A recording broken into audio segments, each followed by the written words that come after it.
Olá, alunos da EJA, 11ª etapa, sejam bem-vindos aí a mais uma aula do nosso componente de Biologia. Eu sou o professor Virgílio e a gente vai conversar um pouquinho mais ali sobre alguns conteúdos, né, são referentes aí ao 3º ano. Vamos ver aí o nosso conteúdo da aula de hoje, onde a gente vai estudar sobre o reino Monera e o reino Protista, certo? Nossa aula 18 aí de Biologia, onde a gente vai estudar um pouquinho mais sobre esses dois reinos dos seres vivos, ok? Primeiro a gente vai trazer aí mais informações sobre o reino Monera, esse aí que é o reino das bactérias, né? A gente vai ver um pouco mais dos seus integrantes, suas características e também estrutura, certo? Observa aí a nossa primeira imagem da aula, nós temos aí algumas características do reino Monera. Esses seres, eles são procariontes, né? Que são seres procariontes, vamos relembrar aí essa nomenclatura, os seres procariontes, eles são seres que não possuem uma membrana envolvendo o seu núcleo, né, o seu material genético, que é a carioteca. Então, olha só, esses seres procariontes não apresentam a carioteca, essa estrutura que vai envolver o núcleo das células e proteger o material genético. Então, por isso eles são chamados de procariontes. Além disso, eles são seres unicelulares. Esse uni quer dizer né? Então eles são seres que são formados por uma única célula. São heterotróficos ou autotróficos, né? São aqueles, tanto eles podem produzir seu próprio alimento, ou eles também podem ir em busca desse que vai ser o seu alimento, né? Para sua nutrição. São encontrados em diversos ambientes, têm reprodução sexuada ou assexuada, e o exemplo, nós temos aí as bactérias e as cianobactérias. Certo? Muito bem, então a gente pode observar aí características desses seres, né, que são procariontes, unicelulares, por exemplo, e a gente sempre estuda muito no reino Monera as bactérias, né, mas não são somente elas, a gente tem também as cianobactérias, ok? Agora a gente vai observar uma imagem que é bem didática, né? A gente sempre encontra nos sites ou nos livros essa bactéria, e é para a gente conseguir visualizar a sua estrutura. Observa aí a nossa próxima imagem. Nós temos aí essa bactéria, então, né? Para a gente conseguir identificar a sua estrutura. Então a gente tem aqui, ó, lembra que nós falamos que eles são seres procariontes?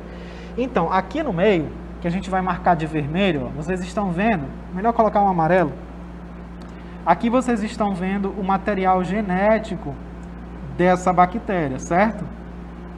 E esse material genético, ele está aqui, ó, disperso aí no citoplasma. Então, esse material genético da bactéria, né, que é o seu DNA, ó, ele não vai estar envolvido por uma membrana, como nas células animais. Lembra que o núcleo, ele tem uma membrana protegendo o seu DNA. No caso das bactérias, não existe o material genético, ele fica solto no citoplasma da célula bacteriana, certo? Então aí, ó, ela apresenta o citoplasma, né, que é todo esse material aqui, ó, no interior da célula. Tem a parede celular, que vai envolver aqui esse citoplasma, e a membrana plasmática, né, a membrana de plasma, que protege o material aí. Além disso, ela tem outras estruturas, como por exemplo, esses que vocês estão observando aqui, que parecem uns pelos, né? Parecem uns cílios, ó, são os pilos. Eles vão auxiliar na nutrição dessa bactéria, e elas também, algumas delas, né, vão apresentar flagelo, que são como se fossem essas caudas aqui, ó, que vão auxiliar na locomoção dessa bactéria. Além dessa bactéria que a gente está observando, com esse formato, né, a gente vai encontrar bactérias de formatos diferenciados. A gente encontra as bactérias com formato arredondado, né, que são as chamadas cocos, né? Olha, formato arredondado, parece um coquinho, né? Essa bactéria, ela vai receber o nome de coco. Temos também as bactérias em formato de bastonete, né, que são os bacilos. São aí, ó, peraí. Outro tipo de bactéria, ela tem esse formato de bastonete, né, o bacilo ou os bacilos. E também essa, parecida com a que a gente observou aqui na imagem, ó, que ela tem um formato, né, de vírgula com esse flagelo, que são os vibriões, como a bactéria da cólera, por exemplo, né, que é o vibrião colérico. E aí essas bactérias em formato de cocos, elas também podem vir associadas, né, com várias, formando aí os estafilococos, os streptococos, por exemplo. Então a gente vai encontrar também bactérias com estruturas diferenciadas e elas vão ser reconhecidas de acordo com o seu formato, tá? Então olha só, a gente está observando aí sobre o reino Monera, a gente viu um pouco mais sobre as bactérias, vimos os seus formatos, por exemplo, e como a gente sabe, sempre que a gente pensa em bactéria, a gente já pensa logo em coisa ruim, né? Mas nem sempre é assim. As bactérias também estão associadas à produção de outras substâncias, né? Elas são utilizadas também para algo bom, como a produção de iogurte e entre outras substâncias. Mas a gente vai observar agora algumas doenças que estão relacionadas com as bactérias, como a tuberculose. Olha aí na próxima imagem.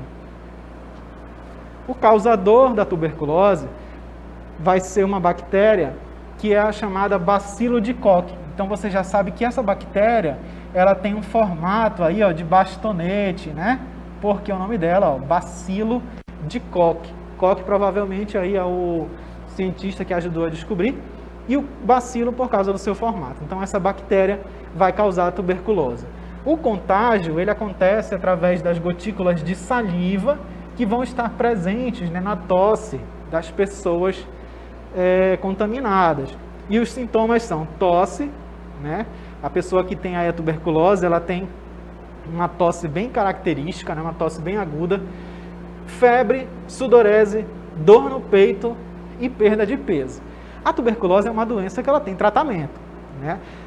O tratamento ele é oferecido muitas vezes pelo SUS, a pessoa pode ir nas unidades de saúde, fazer esse tratamento, mas é importante fazer o tratamento até o fim. É um tratamento um pouco longo, leva aí alguns meses, né? E às vezes as pessoas vão em busca do tratamento, fazem só o começo, já percebem uma melhora ali nos sintomas e aí elas abandonam o tratamento. O que acontece? A doença não curou totalmente, né? Ela pode voltar e é uma doença perigosa, né? Pode trazer aí sérias complicações. Então é importante fazer o tratamento no período certinho para tratar a tuberculose. Além da tuberculose, a gente tem aí, ó, a meningite. Observa aí a próxima imagem. A meningite é a infecção das meninges. As meninges são membranas que protegem o nosso encéfalo, certo? Quando elas inflamam por causa dessa bactéria, a gente vai ter a doença que é a conhecida meningite. E acontece esse contágio pelas vias aéreas e os sintomas são febre alta, dor de cabeça, vômitos e rigidez na nuca. Como a gente está vendo aí na imagem, a pessoa está com uma dor nessa região da nuca, né? Ela fica mais rígida, mais dura, por exemplo.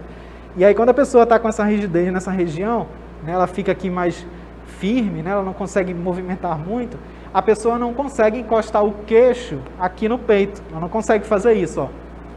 E é uma das características da meningite, né, justamente porque ela fica rígida essa região e a pessoa não consegue baixar tanto a cabeça e encostar aqui. É uma característica aí desse sintoma da meningite. Além dessas duas doenças que nós visualizamos, as bactérias elas também podem estar relacionadas com hábitos de alimentação, né, e de higiene, por exemplo. Então, por isso que é importante a gente lavar bem as mãos antes de comer, sempre depois de ir ao banheiro lavar as mãos, porque você pode contaminar algum alimento, né, cumprimentar alguma pessoa e contaminar também. Então, observe aí na próxima imagem essa doença relacionada aí com esses hábitos. Nós temos aí, ó, a diarreia infecciosa e o causador vão ser as bactérias Salmonella e Shigella. Olha só, nós temos aí a Salmonella, por exemplo, ela vai estar presente naqueles alimentos que não vão ser muito bem higienizados, né? Muito bem armazenados, por exemplo, como aqueles alimentos que são produzidos num dia e vão ser consumidos no outro. Aquela maionese, por exemplo. Então, a gente que gosta de comer aquele sanduíche, né? Aquele famoso 3 por 10, 3 x-saladas por R$10, e aí você não sabe muito bem como a pessoa está produzindo aquele alimento, se ela lavou bem as mãos. Aquela maionese, quanto tempo não tem aquela maionese caseira, que é uma delícia, né? Mas a gente coloca ali no sanduíche e ela pode estar contaminada com a salmonela. E aí a gente vai ter essa diarreia infecciosa, né? Vamos ter ali as infecções intestinais, por exemplo. E aí, o contágio, como a gente está comentando, né, ela pode ser através da água ou dos alimentos contaminados por essas bactérias. E como sintomas, nós vamos ter aí as fezes agudas, a febre e a perda de apetite, certo? Agora que a gente estudou aí sobre o reino Monera, a gente vai ver mais informações sobre o reino protista. Observa aí na próxima imagem. Os representantes do reino protista são eucariontes. Então, olha só, diferente das bactérias, eles já possuem aquela membrana envolvendo o seu material genético, né, que é a carioteca. Então, o DNA, o RNA deles não vai ficar solto no citoplasma, ele vai ter essa proteção aí dessa membrana. E eles podem ser unicelulares, né, formados por uma única célula, podendo formar colônias, ou pluricelulares, como no caso das algas. São seres autotróficos ou heterotróficos e apresentam reprodução sexuada ou assexuada. E aqui a gente tem alguns representantes, né, do reino protista. Nós vamos ter aí basicamente os protozoários, né, nós vamos colocar aqui, ó, os representantes desse reino, os protozoários e as algas. Então, olha só, protozoários, a gente observa aqui nessas imagens. A gente observa aí nas imagens como esse aqui da imagem, que é a giardia. E a giardia, ela tem aí flagelos, né, que vão auxiliar aí na sua locomoção. Também é responsável por uma doença que é a giardíase. Temos o paramécio, que é um protozoário ciliado. Em volta do seu corpo ele possui uma estrutura, várias estruturas, que são os cílios que auxiliam na sua locomoção. E além desses protozoários que nós observamos, nós temos também as algas, como essas que a gente visualiza aí nessa imagem, certo? Então, protozoários e algas são os seres representantes aí do grupo dos protistas, né? Como a gente pôde visualizar. E eles vão ser diferenciados de acordo com a estrutura locomotora, né? Vão se diferenciar de acordo com a sua locomoção. Né? Se ele é um protozoário que tem um flagelo para ele se locomover, ele vai pertencer ao grupo dos flagelados. Se ele tem cílios, grupo dos ciliados. E por aí a gente identifica um pouco mais dos protozoários. Os protozoários também vão estar relacionados aí com algumas doenças, como, por exemplo, que a gente observa aqui na nossa imagem.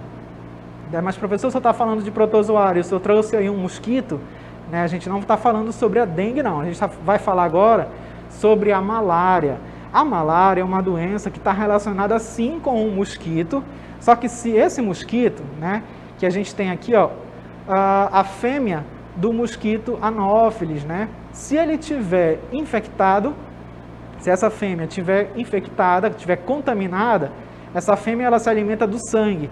E no momento que ela picar aquela pessoa, ela vai transmitir esse protozoário, né, que é um plasmódio, e a pessoa passa a desenvolver a malária, certo? Então a malária é uma doença relacionada também com o protozoário. Né? O mosquito infectado, ele transmite aquele protozoário para a pessoa, e aí ela passa a desenvolver a malária. Uma outra doença relacionada com os protozoários é a leishmaniose, como a gente vai visualizar nessa imagem.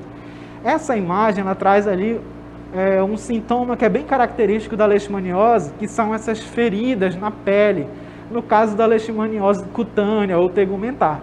E aí são feridas, olha só, com essas bordas, né, se a gente conseguir visualizar ali, ó, as bordas mais elevadas e bem vermelhas, né, no seu interior, ali no centro da ferida, certo? Então ela também está relacionada com a fêmea de um mosquito, né, o mosquito da palha, por exemplo. Se ele estiver contaminado, no momento que ele picar uma pessoa, ela pode trazer a leishmaniose. Ela também pode causar doença nos animais, né, como nos cachorros, por exemplo. Então a gente viu aí duas dessas doenças relacionadas com os protozoários, ok? E agora a gente vai praticar um pouquinho aí na nossa DLI.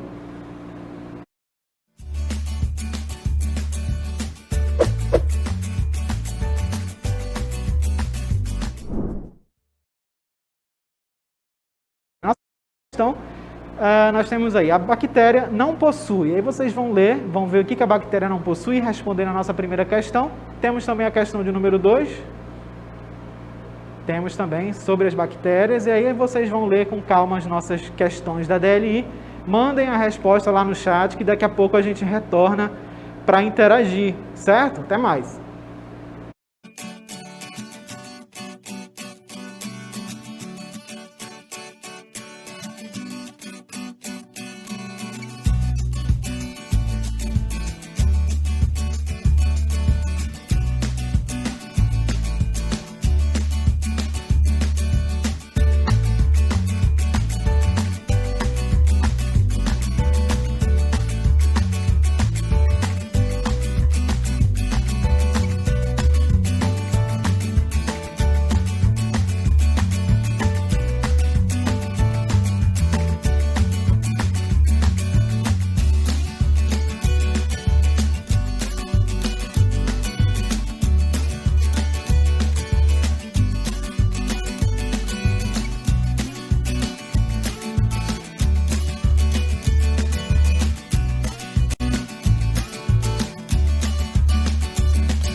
E aí a gente vai visualizar o nosso chat, né? Ver as respostas de vocês sobre a nossa primeira questão, né? Vamos ver aí o que está rolando aí sobre a nossa DLI. Temos ali, ó... Opa, acho que... Tá, vamos ver. Sara Arenana respondeu a questão 1. Cadê? Ah, passou, é a resposta da Sara. Depois a gente lê de novo. Ronilson respondeu a primeira questão letra E e na segunda letra C. A Vitória respondeu aí letra E na nossa primeira questão, foi isso? A Elibete respondeu também letra E. O que mais que nós temos aí? A Érica Ribeiro respondeu letra E na primeira questão também. O Ítalo, letra E na primeira. Temos mais alguém aí para cima nos comentários respondendo a nossa primeira questão. A Kátia e o Ítalo, né, como eu falei. A Kátia respondeu letra E na primeira. Tínhamos um comentário da Sara, se eu não me engano. Respondeu ali Ronilson, Kátia, Sara, olha aí, a Sara respondeu letra E também. Muito bem, isso daí a gente já comentou, né? Então a gente depois chama o nosso chat de novo para ver a resposta da nossa segunda questão. Então a maioria dos nossos alunos estão respondendo aí a letra E na questão 1. Vamos ver aí a nossa questão. A bactéria não possui membrana plasmática, ribossomo, parede celular, DNA ou carioteca. Então a gente viu ali, ó, que a bactéria, né, ela apresenta todas essas estruturas, como a gente pode observar. Lembra naquela imagem da estrutura da bactéria? Que ela tem a membrana plasmática, os ribossomos, a parede celular, né? O DNA, que é o seu material genético, só que esse DNA, ele não vai estar envolvido por uma membrana, ele vai estar disperso no citoplasma. Então, essa membrana que não está protegendo o DNA da bactéria é a carioteca. Então, as bactérias não possuem carioteca. Então, essa é a resposta da nossa questão, certo? Letra E, que é conhecida como envoltório nuclear, respondendo a questão 1. Ok? Então, respondeu certo quem disse que a bactéria não possui carioteca. Na nossa questão de número 2, nós pedimos aí para vocês responderem, né, também sobre as bactérias. Olha lá. As bactérias podem ser classificadas de acordo com seu formato. Uma bactéria de formato esférico recebe o nome de... Será que a gente tinha a resposta lá no chat da nossa questão de número 2? A gente viu lá as respostas da questão de número 1. Vamos ver se a gente tem alguém respondendo aí a nossa questão 2. Que a gente perguntou aí se uma bactéria de formato esférico. Ela recebe o nome de espirilo, vibrião, espiroqueta, coco ou bacilo. Qual dessas alternativas aí se refere a uma bactéria de formato esférico, né? Tem um formato arredondado, por exemplo. Muito bem, então vamos respondendo aí a nossa questão. Olha só, na letra A, espirilo. Como diz o nome, espirilo, vem de quê? Vem de espiral. Então essa bactéria ela tem esse formato espiralado. Vibrião, aquele formato de vírgula, né? Espiroqueta também tem um formato espiralado. Bacilo tem o formato de bastonete. Então, a nossa resposta certa é coco, né? Uma bactéria de formato esférico, ela recebe o nome de coco, ou cocos, né? Então, são bactérias de forma esférica. Vamos ver nosso comentário? Cocos são bactérias de forma esférica, ovoide ou arredondada. Quando agrupadas aos pares, elas recebem o nome de diplococos. Quando o agrupamento constitui uma cadeia de cocos, estes são denominados streptococos. Em grupos irregulares, lembrando cachos de uva, elas vão receber o nome de estafilococos, certo? Questão de número 3, nós temos aí mais uma outra questão, agora sobre os protozoários, né? Temos 3 afirmativas aí sobre os protozoários. O que nós temos na nossa próxima imagem? As alternativas aí na próxima imagem, né? Vamos ver quais delas estão corretas, né? Será que todas aquelas afirmativas 1, 2 e 3 estão corretas sobre os nossos protozoários? Temos alguma resposta lá no chat sobre a questão de número 3?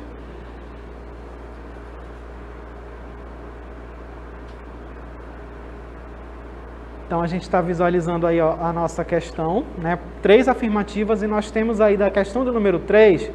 A nossa aluna lá, acho que era Karine o nome dela, né? Respondeu letra B. Isso, a Karine Farias respondeu letra B. A Daniele Não, a Daniele falou da questão 2. E a Daiane respondeu letra B, certo? Então vamos responder aí a nossa questão de número 3. A Maria Isabel respondeu também letra B, certo? Então algumas participações aí do nosso chat referente à nossa terceira questão. A Joiciane marcou aí letra D e o Ricardo Mendes colocou letra B na terceira questão. O Vitor Daniel colocou letra B também. A Sebastiana, letra D, e agora a gente vai responder a nossa questão rapidinho, vamos direto lá para o nosso comentário. Então, olha lá, o gabarito e o comentário da nossa questão. 3, olha só, então a resposta certa é a letra B. Olha aí, por quê? Vamos ver aí o comentário. A malária é transmitida por meio da picada da fêmea do mosquito Anopheles, infectada por plasmódio, que é um tipo de protozoário. Então, essa era a alternativa B, né, que responde corretamente aí a nossa questão, certo? Então, muito obrigado aí a todo mundo que participou, mandou sua resposta aí no chat, certo? E a gente se encontra aí numa próxima aula. Até mais!